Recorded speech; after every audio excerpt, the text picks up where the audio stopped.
Hello friends, welcome back to my YouTube channel PD tech math. तो आज के इस लेक्चर में हम डिस्कस करने वाले हैं पीएचडी एडमिशन से रिलेटेड।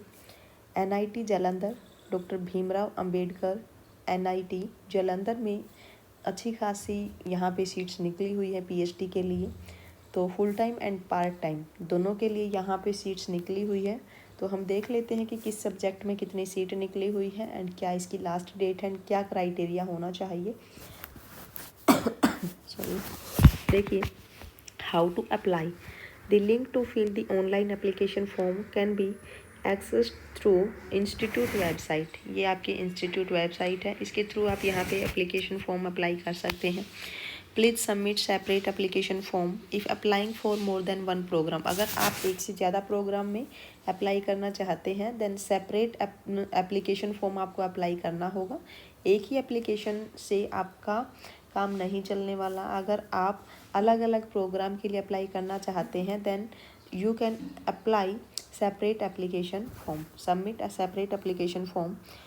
एंड एप्लीकेशन फ़ीस आपकी क्या रहने वाली है 1000 and 500 for SC ST PWD candidates. Unreserve के लिए यहाँ पे 1000 है and SC ST PWD candidates के लिए यहाँ पे 500 फीस रखी गई है। is required to be paid online. The candidates are required to apply online and there is no requirement to send the hard copy of the application form to the institute. देखिए, कई institute में क्या होता है कि हमें form apply करना होता है ऑनलाइन एंड उसकी हार्ड कॉपी फिर सेंड करनी होती है इंस्टीट्यूट में। तो इसने कहा है कि यहाँ पे ऐसी कोई रिक्वायरमेंट नहीं है कि आप अपनी हार्ड कॉपी को इंस्टीट्यूट में सबमिट करो, ठीक है। Application fee shall not be refund in any case. याद रखना, जो एप्लीकेशन फ़ीस है वो किसी भी केस में रिफ़ंड नहीं की जाएगी, ठीक है। अब देखिए, जो लास्ट डेट है आपकी सबमिशन की क्या है। Last date for submission of online application form 28 April आपकी लास्ट डेट है, ठीक है। फॉर्म अप्लाई करने की जो लास्ट डेट है क्या है 28 अप्रैल। And now for more details the candidates are advise to visit the institute website. अगर आपको और ज़्यादा अपडेट्स चाहिए हैं, ठीक है, या फिर और ज़्यादा डिटेल्स आपको चाहिए है तो आप इस साइट पर विजिट कर सकते हैं। देन नेक्स्ट देखिए क्या है। ओके, अब यहाँ पे देखिए, अब जो यहाँ पे जो ये लाइन लिखी हुई है ना, इसको अच्छे से देख लीजिए। क्या है PhD full time admission under financial support from NIT Jalandhar. इसने कहा है कि जो फुल टाइम एडमिशन होगा, फुल टाइम जो पीएचडी होगी वो under financial support from NIT Jalandhar and part time without financial support. जो फुल टाइम पीएचडी करेगा उसी को फाइनेंशियली सपोर्ट होगा, अदरवाइज पार्ट टाइम वाले जो होंगे वो विदाउट फाइनेंशियल सपोर्ट होंगे फ्रॉम एनआईटी जालंधर, ठीक है।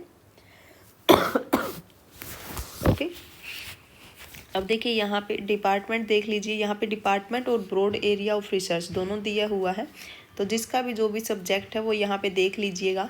अपना डिपार्टमेंट चेक कीजिए, उसके बाद अपना ब्रॉड एरिया चेक कर लीजिए। जिस भी टॉपिक में आप रिसर्च करना चाहते हैं एक बार देख लीजिएगा पहले ही अपना अपना टॉपिक, वो टॉपिक है या फिर नहीं है।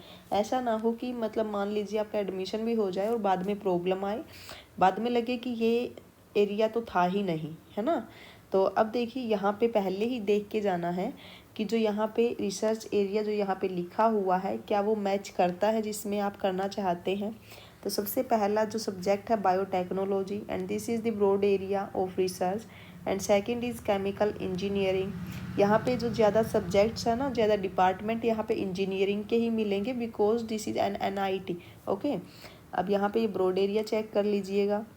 यहाँ पे साथ में ही डिपार्टमेंट की मेल आईडी भी दी हुई है अगर आपको अदर इन्फॉर्मेशन चाहिए जो कि इसमें ना हो।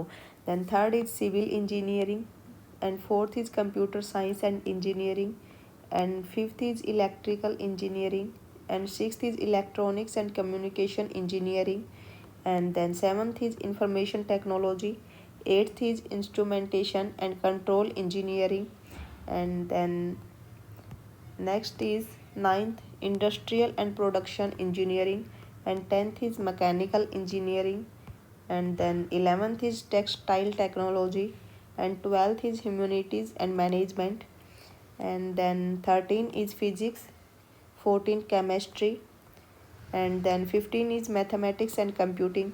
अब यहाँ पे देखिए, अगर हम बात करें यहाँ पे मैथमेटिक्स एंड कंप्यूटिंग, क्योंकि यही हमारा सब्जेक्ट है, तो जिसका भी जो सब्जेक्ट हो वो वहाँ पे वीडियो को स्टॉप करके आप अपने सब्जेक्ट का जो ब्रॉड एरिया है वो देख सकते हैं। अगर हम बात करें मैथमेटिक्स एंड कंप्यूटिंग की, तो यहाँ पे आपको जो दिए हुए हैं क्या क्या है। फर्स्ट आपके पास है matrix analysis, second is statistic and data science, third is optimization technique, and the fourth is algorithm, and then fluid dynamics, and then partial differential equation, and then hyperbolic conservation law, then fuzzy optimization। एक minute रुक जाइए आप बस एक बार, एक second बस।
देखिए यहाँ पे नेक्स्ट टॉपिक आपका क्या है।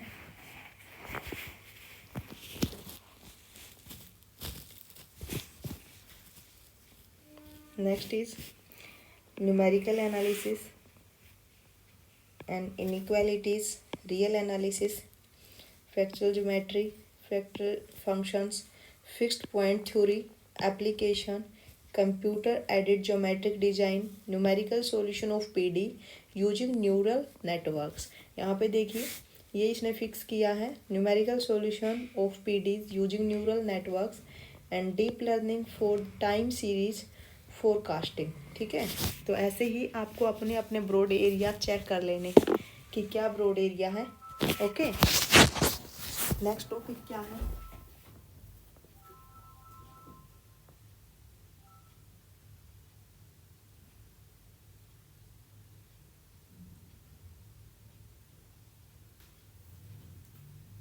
देखिए नेक्स्ट टॉपिक आपका, नेक्स्ट जो डिपार्टमेंट है centre for energy and environment. Okay, तो ये है आपके जो 16 डिपार्टमेंट है जिनमें भी पीएचडी की सीट्स निकली हुई है।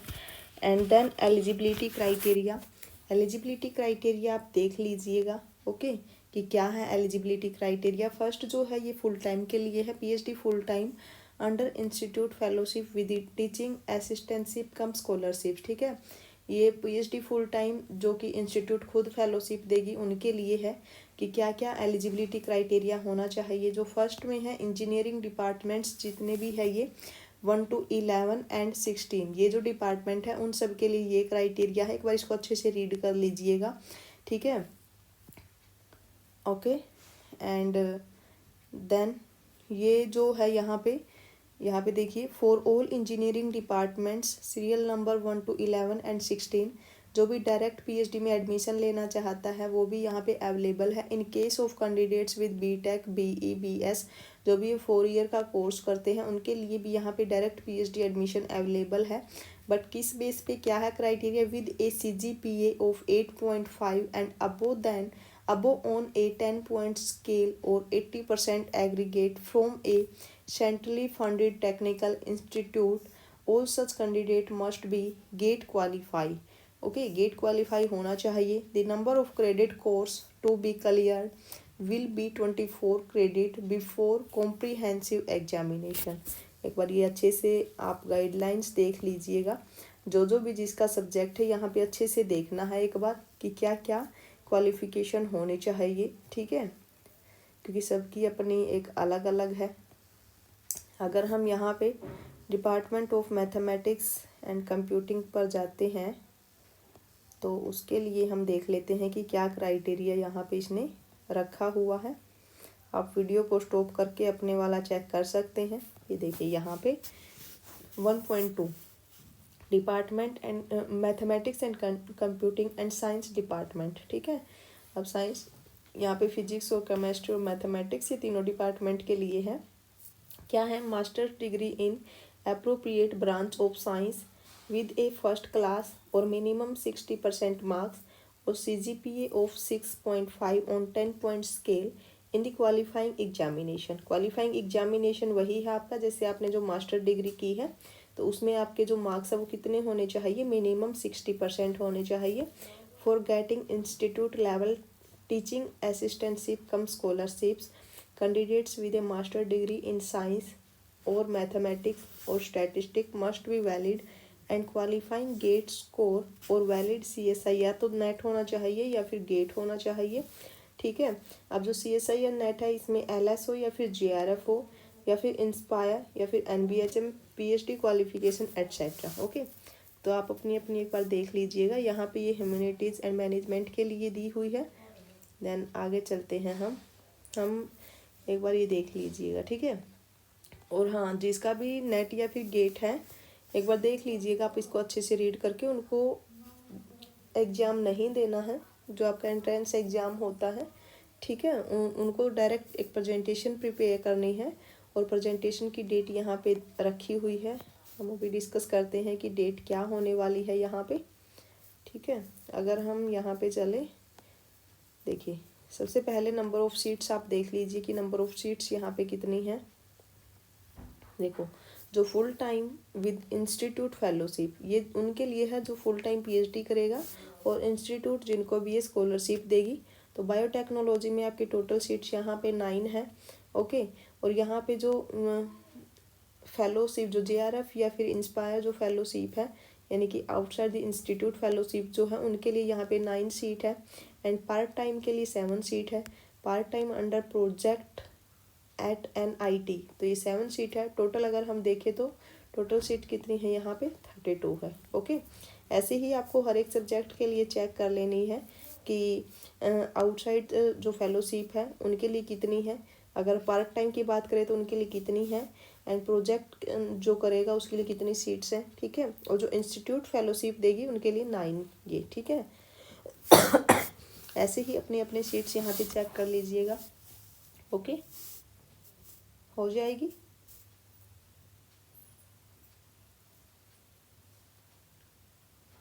ठीक है, तो ये टोटल सीट्स यहाँ पे दी हुई है। जैसे सिविल इंजीनियरिंग की अगर हम देखें तो full time with institute fellowship आपकी 15 है, ठीक है। और यहाँ पे ये जो JRF आउटसाइड जैसे इंस्पायर फेलोशिप हो गई, JRF हो गई, तो उसके लिए 1 सीट है। यहाँ पे पार्ट टाइम के लिए 11 सीट है। अंडर प्रोजेक्ट कोई सीट यहाँ पे नहीं है, तो टोटल सीट यहाँ पे 27 है। केमिकल इंजीनियरिंग में 64 है। And computer science and engineering में यहाँ पे 51 सीट है। इलेक्ट्रॉनिक्स एंड कंप्यूटिंग इंजीनियरिंग में यहाँ पे 73 है। इंस्ट्रूमेंटेशन में यहाँ पे 37 सीट्स हैं। इंडस्ट्रियल एंड प्रोडक्शन इंजीनियरिंग में यहाँ पे 24 सीट है। मैकेनिकल इंजीनियरिंग में 42 सीट्स हैं। टेक्सटाइल टेक्नोलॉजी में 22 सीट्स हैं। फिजिक्स में 24 सीट है। देन केमिस्ट्री में 21 है। मैथमेटिक्स एंड कंप्यूटिंग में 26 यहाँ पे है। देन ह्यूमैनिटीज़ मैनेजमेंट में 20 सीट्स हैं। Centre for energy and environment में यहाँ पे 31 सीट्स हैं। इंफॉर्मेशन एंड टेक्नोलॉजी में 35 सीट्स हैं। इलेक्ट्रिकल इंजीनियरिंग में यहाँ पे 51 सीट है। अगर हम बात करें टोटल सीट्स की तो टोटल यहाँ पे है 544, ठीक है। तो टोटल आपकी ये सीट्स हैं। अब ये देख लीजिए जो एडमिशन प्रोसीजर यहाँ पे है।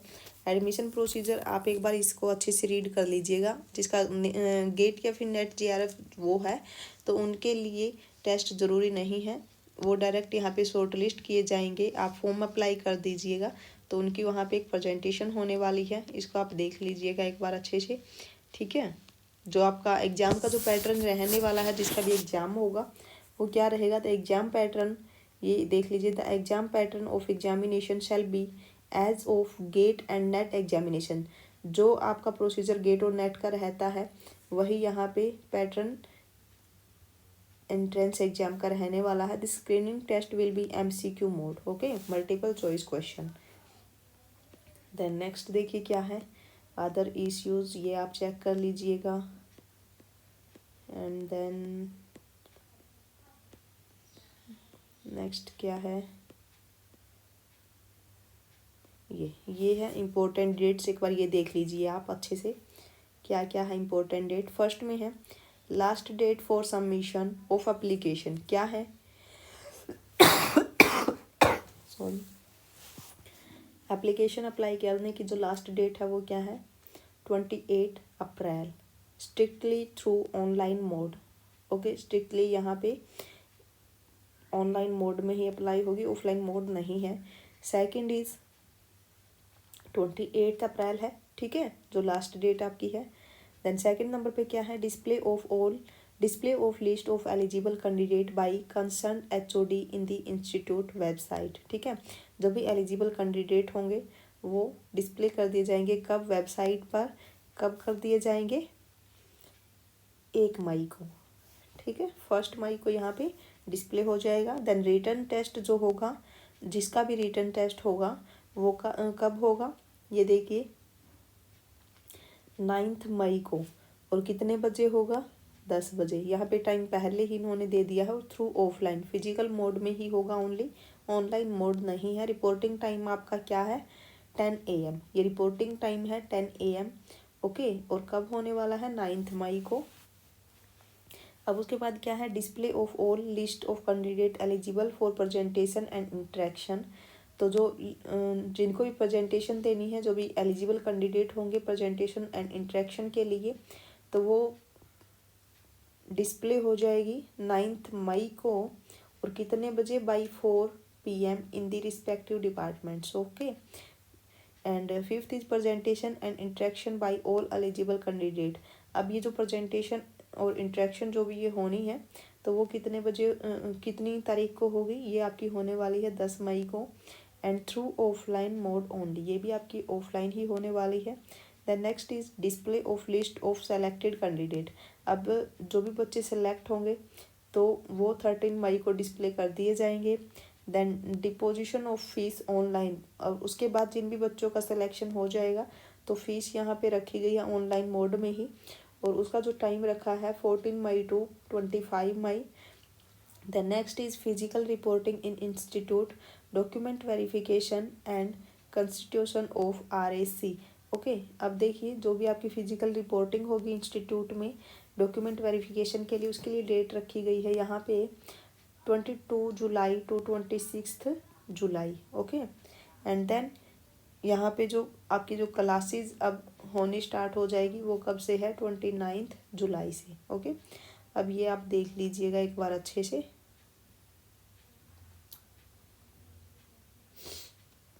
ओके। एक बार कंप्लीट PDF को अच्छे से रीड कर लेना है कि और क्या कुछ है, ठीक है। अगर आपको वीडियो अच्छी लगी हो तो लाइक ज़रूर कर दीजिए, चैनल को सब्सक्राइब कर दीजिए, okay. Thank you so much.